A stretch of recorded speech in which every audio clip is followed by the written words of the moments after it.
Monsieur le Président, Monsieur le maire de la commune de Thiès-Nord, Messieurs les directeurs généraux, Messieurs les délégués et invités, Messieurs les chefs de service, Monsieur le ministre, je voudrais, au nom des populations de Thiès, exprimer le bonheur que nous avons ce matin d'accueillir cet événement qui va davantage placer notre ville au cœur des activités économiques et industrielles de notre pays. Thiès est déjà, depuis le XXe siècle, la capitale du rail. Le rail a façonné cette ville. L'histoire de cette ville, désormais l'automobile, va donner un nouvel élan à notre ville. Nous sommes non seulement la capitale du rail, mais avec l'événement de ce matin, Thiès va devenir la capitale de l'automobile, Monsieur le ministre. C'est pourquoi je voudrais saluer cette action qui va participer au renouvellement du parc automobile de notre pays, mais aussi à la sécurité routière, parce que le renouvellement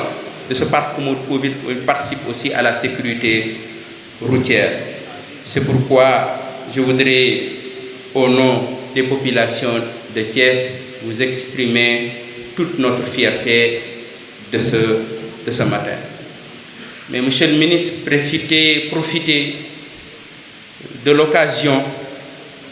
pour vous inviter encore à soutenir cette ville dans le domaine des transports, mais aussi dans le domaine des infrastructures. Les problèmes que connaissent les grandes villes ou connaissent les grandes capitales, Thiès commence à vivre ces problèmes-là. Thiès est la deuxième ville du pays, à 70 km de Dakar,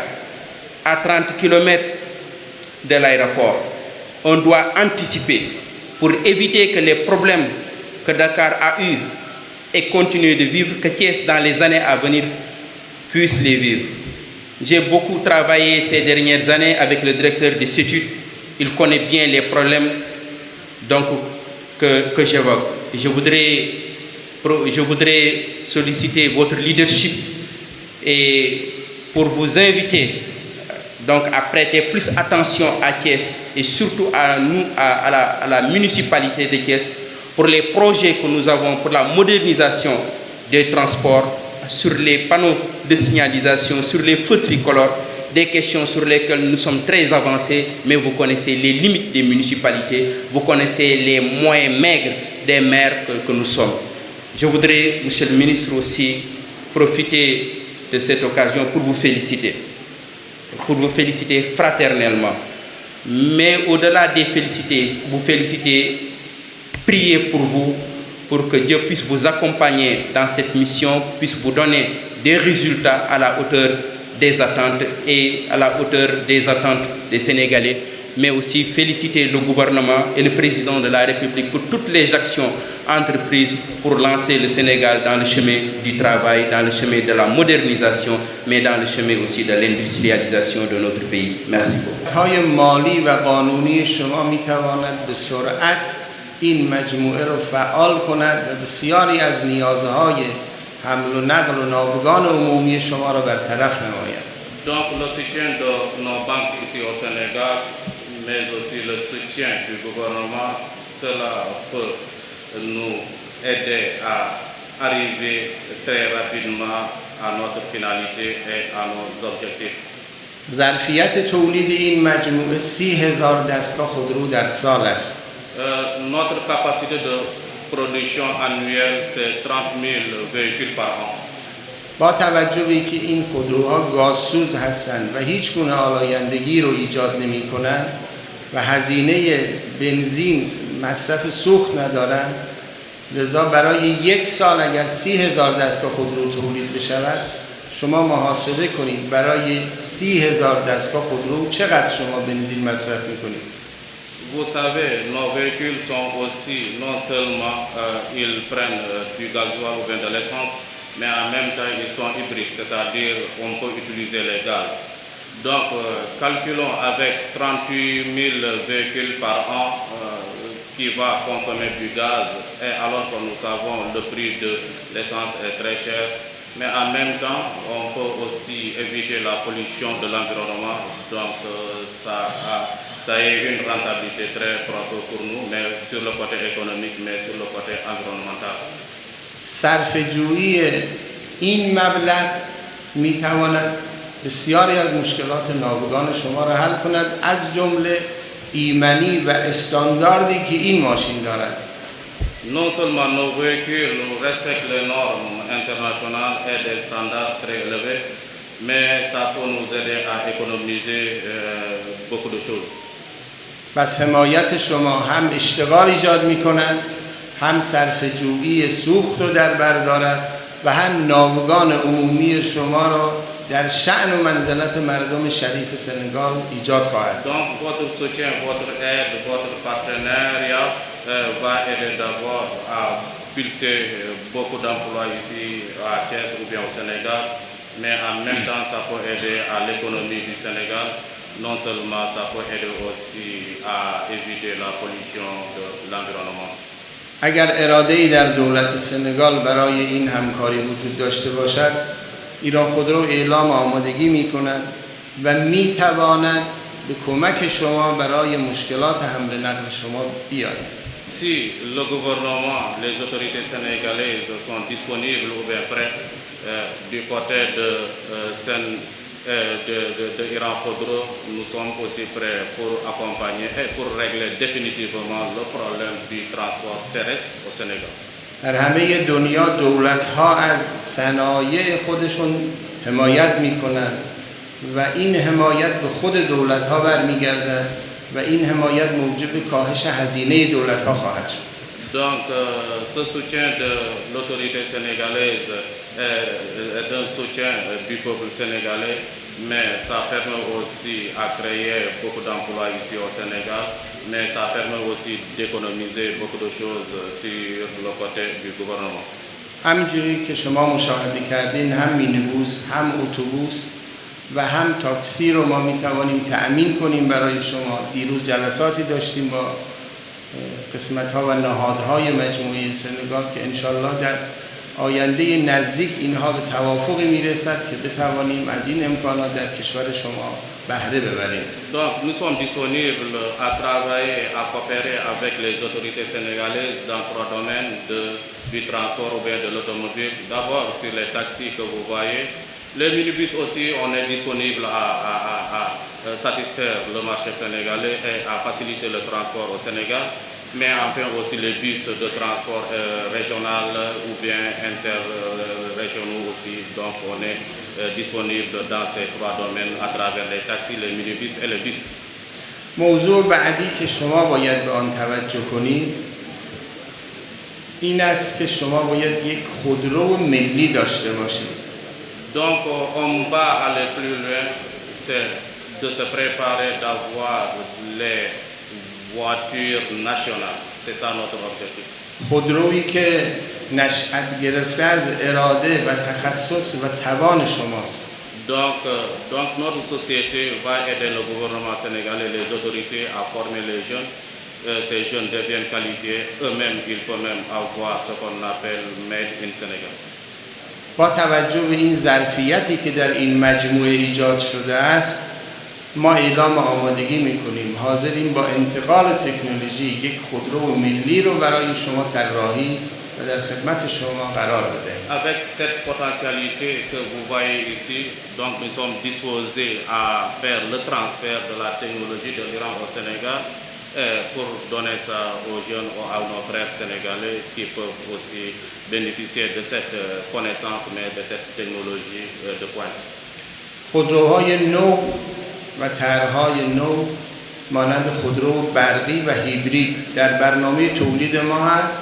و در امسال ما انشالله در کشور خودمون از خودروهای برقی داخلی و هیبرید داخلی بهره مند خواهیم شد. Autre point aussi qui est intéressant, c'est de vous annoncer aussi que nous sommes disponibles à vous fournir des véhicules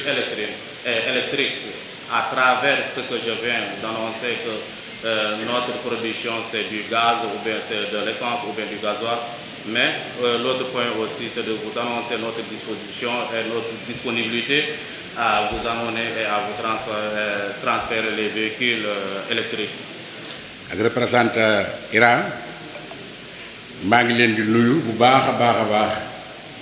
ci turu collectif de CIE Taxi AIBD mu composé 20 présidents GIE ak 500 chauffeurs à l'AIBD ñu ngi lay nuyu ci seen tur di la sant di la ñaanal yàlla mi yor jàmm yàlla na nu yàlla dolli jàmm damay jëkk di la féliciter bu baax waxoon naa la ko keroog jam ñaajo parce que c'est la première fois ma gis ministre bu ñëw fii ma bind ko lettre pour jafe-jafe aéroport 5 jours mu tontu ma ci yow la jëkkaa bi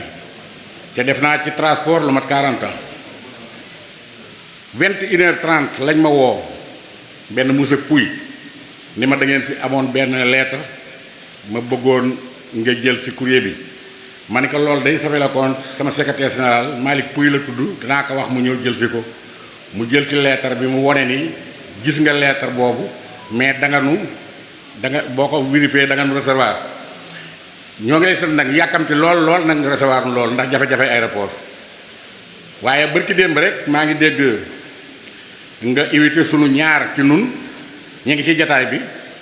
te looloo defe naa ne ci jafe-jafe yi la parce que benn programme la kontaan nañu ci lool keroog bi nga leen wooye ñaari président yi nga woo yépp muy Modou Ndiaye ak Modou Sadj ci nun lañu bokk ci wee président yi lañu bokk te recevoir nga leen déglu leen ak forte délégation kooku nag ku yëgul nit ki doo ko def kon ñu ngi la ciy sant bu baax a baax yàkkamti nag encore nu daje nag pour jafe-jafe aéroport sonn nañu chauffeur yi sonn nañu amuñu benn condition bu baax bu ñu fa nekk te metti na jafe-jafe yi metti na bare na sonal ñu nu sonal xam nga ci dara daañu ci laal tuuti rek kalandoo yi nu sonal ak daal metti na daal ak benn condition bu baax boo xam ni jox nañ ko chauffeur AIBD amul comme nag dina bind lettre da nga ñu recevoir daanu toog xaar la nu def délégation nga recevoir nu tëbës gi xat na waaye bu passé nga recevoir nu ñu jéem a waxtaan ci loolu ñu la nga jàppale nu baax nag nun noo ngi sa gannaaw parce que wax dëgg yàlla bu nu gisee benn ministre boo xam ni woyof na ma ngi déglu nit ñi parce que suñu keroog daje jam ñaajo vraiment ñëpp lañ ci kontaan bu la neexoon fa ngay duggee duñu ko xam fa ngay génne duñu ko xam waaye bi nga génnee da ngaa maaseeg ñëpp ànd ak nun jaxasoog ñun mel na mënoo xam ne ministre bi ak loolu ñu ngi la ciy sant ñu ngi la ci sant bu baax a baax kon nag nun pare nañu pour jàppale la ci lépp loo bëgg pare nañu pour jàppale la ci pare nañu aussi nga dimbali nu nag encore ci renouvellement de parc parce que chauffeur yi nag soxla nañu oto bu bees soxla nañu oto yu bees ku transporté yëpp chauffeur ànd nañu daal pour soxla nañu oto yu bees kon da ngi la ci yaakaar pour nga jàppale nu ci pour renouvellement de parc bi danaa profité nag gërëm ñaar directeur CETUD parce que bu fekkee ni tey jii am nañu organisation bu mel nii 20 GIE ñu tànn leen ci lu ëpp 200 GIE nga tànn leen agréé leen ñu dem AIBD te defe naa ne nag organisation bu fi mel na collectif de GIE bii amul ci Sénégal 20 GIE ñu taxaw ñu agréé leen ñu dem AIBD mu boot lu mat 500 et quelques chauffeurs organisation bu mel noonu amul fii kon nag danaa féliciter ñi nga xam ne waa CETUD ñi nga xam ne ñoom ñoo def liggéey bu rafet boobu ba defe naa ne te à tout moment ñu ngi nuy woo di réunion barki démb la nu mujj réunion tey ci démb ji tegu du ñëw tey fii taxaw ñu ngi leen di sant seen directeur bi ubbeeku na torop parce que lépp loo xam ni sii am na jafe-jafe da nga koy yëgul barewul nag lu nu koy seet ndax nag ñi mënu booleel ñuy liggéey ña ngi remplir seen condition ba barewul sax loolu koy seet waaye bu xawee jafe-jafe ba nga yegg ci moom rek amul xaar ma yàlla amul kii la nii la mel amul kii la neel li ci dëgg gi nekk la ciy teg kon directeur Aw ñi ngi lay sant di la gërëm di la ñaanal yal na la yàlla taxaw waaw seen IRA aussi nag ñu di leen gëm di sant bu baax a baax parce que nag bu fi sëfoor yi amee bu ñu toogee tey ba yàgg sëfoor am oto bu bees peq 0 kilomètre bien climatisé mais seen IRA moo tax kon ñu ngi leen ciy sant di leen gërëm di leen ñaanal tey ñaan nag encore ñu jàpp ci liggéey bi gën a dimbali sëfoor yi nañ jàpp ci liggéey bi gën a dimbali sëfoor yi ñu ngi beral seen IRA di ko sant bu baax a baax man xam naa ni man da wax dëgg yàlla maa ngi leen di sant xëy na duggoon naa fa bu njëkk jënd fa fanweeri oto liquide waaye nag itam maa ngi leen di sant man IRA amoon luñu ma frontière wax dëgg yàlla seen IRA dara jafewu ma fa lépp loo xam ne si métti na ci sëfoor yi bu ma demee ci ñoom ñu réglé ko maa ngi leen di sant di leen gërëm Sophie aussi nag wax dëgg yàlla fàtte wuñ duñ ko fàtte ñu ngi koy ñaanal bu baax Sophie bu baax parce que Sophie amul guddi amul bëccëg dana wàcc sax heure liggéeyam mais boo ko wooyee téléphone mu jël ko dañu am mbégte mu rëy teew fii tey ci cérémonie bi nga xam ni état du Sénégal ak société bi nga xam ne mi ngi bàyyeekoo Iran di suñu partenaire stratégique dañu ci liggéey ànd ci ak ay financement wu ITGCO ak DER ngir jox ñu lu mat 200 taxi yoo xam ni ay taxi hybride la dina jël essence waaye dina jël gaz ngir ñu mën a soppar ñi xar kanamu transport fii ci Sénégal rawatina fi nga xam ne jàpp nañ ne mooy buntu Sénégal di aéroport ba tax na ñu joxe ay taxi yu yees peq ngir ñu mën cee saafara bëgg-bëgg askan wi ci wàllum dem ak dikk loolu nag li muy wone mooy suñum réew tegu na ci yoonu dem ci yoonu moom boppam waaye ci yoonu naataange moo tax lii di mbirum dem ak dikk dafa doon lu ñu soxal lool ndax dafa bokk ci li participer ci koomu dëkk boo gis bu dem baak dikk ba yombee mën na ne dëkk boobu dëkk bi jëm kanam lay doon dëkk bi suqaliku lay doon waaye dëkk bi naat lay doon lii tamit dafa bokk ci li nga xam ne ñépp a ngi koy jooy fan yi yépp wala at yi yépp mii lu jëm ci wàllum kaaraange ci suñuy yoon ndax accident yi bari na li ko mën a waral bari na waaye bokk na ci ay oto xëy na yoo xamante ne ni sonn nañu yoo xamante ne ni remplir ñu critères yi ñu war a remplir ngir mën a dem ak dikk ci anam yu wóor moo tax projet bu ni mel day bokk ci li nga xam ne mooy sàmm suñu kaaraange ci yoon kon son excellence monsieur l'ambassadeur jëflante diggante suñu réew ak réewu Iran moo indi lii nga xam ne am nañu ko mu di usine bu mucc ayib bi fii ci Thiès di usine Séniran te xam ngeen ne lu ni mel day bokk ci li joxe liggéey ndax ndawu Sénégal soxla nañu liggéey waaye day bokk ci li nga xamante ne ni jàpp nañ ne réew mu ko amul mënul jëm kanam mooy lu jëm ci wàllu ay këru liggéeyukaay yu mucc ayib mooy industrialisation kon loolu bu ñu ko amee mooy tax ñu mën a am koom bu dëgër ak këru liggéeyukaay bii di Séniran mën nañu wax ne Sénégal bokk na ci pays ginnaaw bi ñu bokkee ci pays yi nga xam ne dañuy produire pétrole désormais waaye bokk nañ ci pays yi nga xam ne dañuy defar ay oto di ko jaay ci biir réew mi waaye ëllëg mën nañ koo jaay ba ci bitim réew ci réew yi ñu wër loolu nag dafa nekk lu am solo moo tax man ak sama naataango bii di Serigne Gueye Diop ministre de l'industrie et du commerce nga xam ne dafa dem bitim réew te naataango bii di Ibrahima Thiam secrétaire d'État au PME PMI teewal ko fi dinañu xaar suñu tànk tubéy ngir jàppale entreprise bii di Séniran mu gën a dëgër gën a développé ba li nga xam ne ay mbébét la am nañu ko muy di defar ay bus di defar ay moto di defar ay tracteur mbir bi mën a yemb ndax léegi dugg nañu ci benn bus boo xam ne ñoom ñoo ko defar te xëy na suñuy service buñ ci liggéeyee ba homologué ko mën na doon benn ci saafara yi nga xam ne dinañu tax ñu mën a remplacer suñu oto yi di wax ni tey Séniran état du Sénégal daf ci am 40% yoo xam ne moom ak privé national bi ñoo ko bokk société bu ni mel nag bu ci état du Sénégal amee 40% damay jàpp ni société sénégalaise la nañ ko jàppee suñu moomeelu bopp ba tax na góorgóorlu nañu ndax sànq la ma ko ministre bi annoncé que lii nga xam ne mooy licence bi ñuy permettre ñiy defar taxe bii nga xam ne mooy modèle saman bi jot nañu ko et que désormais Sénégal dina ko defaree fii ci biir réew mi kon yéen ñi nga xam ne yeneen opérateurs yi yéen la ñuy jébbal lii nga xam ne mooy taxe yi mucc ayib yi ñu xool sànq dama leen bëggoon a jaajëfal ndax wax dëgg yàlla xëy na amoon na xaar bu ci am